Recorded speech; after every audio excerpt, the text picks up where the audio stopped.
No champion, no problem. The Umbra is one of the clans that don't rely heavily on the Penumbra to carry, so it's very easy for me to use an alloy construct as the carry like any other Covenant rank 25 runs. Of course, there are many other ways to win with Umbra, and you can definitely win with other clans too. So let's dive in and analyze.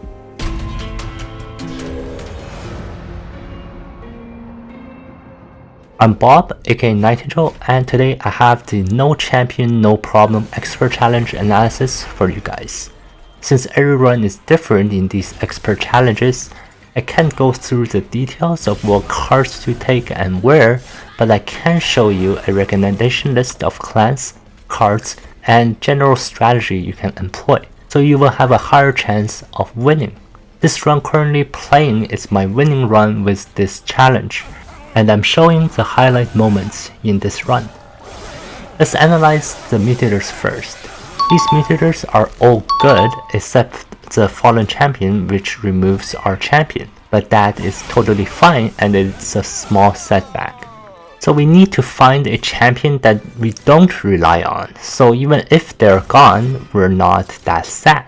Stygian and Hellhorned champions are essential in their respective clans. Tessie acts as an enabler for spells through her spell weakness or cost reduction, or a boss killer through her frostbite, while Hornbreaker Prince is a straight up carry beast in either Wrathful or Reaper path. It would be significantly harder to win without them. Then there's regular Flicker. While there are units, i.e. Bounty Hunter, Blick Sludge, Legion of Wax, and Wickless Baron to carry your game, the 145-145 Rector Flicker is still a big impact on the game, and I hate to lose such a powerful tank and damage unit.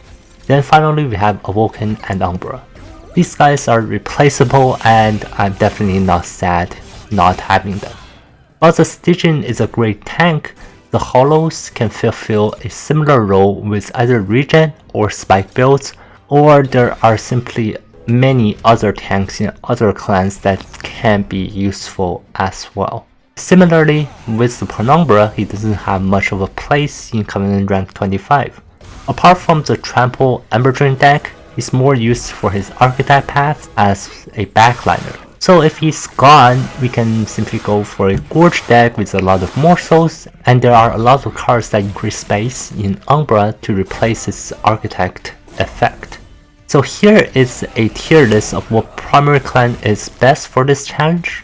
It would be Umbra and Awoken at the top, Melting Remnant below them, and Stygian and Hellhorned below Remnant.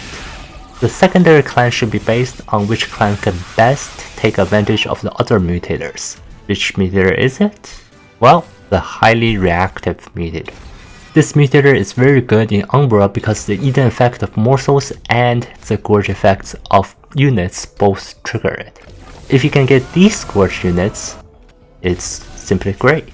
The alloy construct is good, but it doesn't have a combative Gorge effect, so it's a bit worse than the other three Gorge units.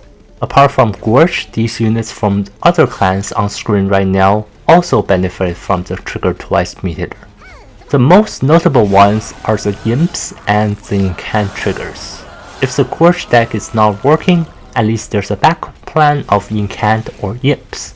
Personally, I don't like the Melting Remnant even though they do have a lot of units that benefit from this Mutator.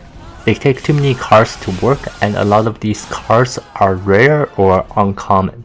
If I were to choose again, I would choose Umbra Stygian as my clan combination. The third Mutator just gives you an extra unit when you first start out. This acts as a replacement for the champion. It's not bad, but it just helps with the early stages. You might get a better unit in the later banners and then proceed to purge this first unit. In my winning run here, I went random and got Umbra Hellhorned.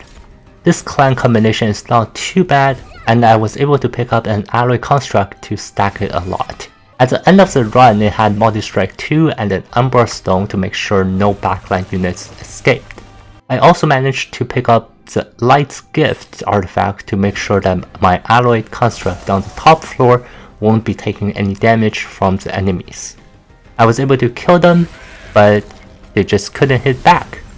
With a highly reactive Mutator, I was able to stack the construct quite a bit and kill Seraph from full health. So in this run, as you can see, I used an alloy construct, a lower tiered unit in my list, and still was able to win. If you had any other Gorge units that were on the top of my list, either the Overgorger, the Crucible Collector, or the Crucible Warden, I believe that you will have a much easier time with killing Seraph. To be honest, I think this challenge is easier than a normal Covenant 25 run. There are a lot of cards that work really well with the highly reactive Mutator, and this advantage is much greater than the disadvantage of no champion. So it shouldn't be too long before you complete this expert challenge. If you want to learn more of this game, click on this playlist here of some hidden mechanics, and I'll see you over there.